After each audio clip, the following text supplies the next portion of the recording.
मवियाचे उमेदवार अमोल कीर्तीकरांनी महायुतीचे उमेदवार रवींद्र वायकर यांच्यावर जोरदार निशाणा साधला। खरा ब्रँड ठाकरेच असून ठाकरे आणि शिवसैनिकांमुळेच वायकर पुढे आल्याचं अमोल कीर्तीकर म्हणाले। अमोल कीर्तीकर आरेमध्ये प्रचारासाठी गेले होते। यावेळी बोलताना त्यांनी रवींद्र वायकर यांच्यावर टीका केली। मला असं वाटतं की ब्रँड हा उद्धव बाळासाहेब ठाकरेच आहे आणि मला असं वाटतं ह्या निवडणुकीमध्ये लोक हे दाखवून देतील। वैयक्तिक कोणच नसतं। ज्या वेळेला त्या एखाद्या व्यक्तीच्या मागे पक्ष असतो, पक्षाचं नेतृत्व असतं आणि पक्षाचे पदाधिकारी कार्यकर्ते असतात, त्याच वेळेला तो व्यक्ती कुठेतरी कार्यकर्त्यातून नेता बनत असतो।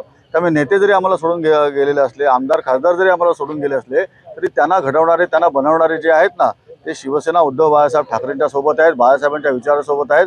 तर मला असं वाटतं असं ब्रँड काय नाही। ज्यावेळेला मी पण एखाद्याच्या अंगावर येतो ना, त्यावेळेला मला असं वाटतं पराभवाच्या दिवशी ती पहिली पायरी असते। एबीपी माझा, उघडा डोळे बघा नीट।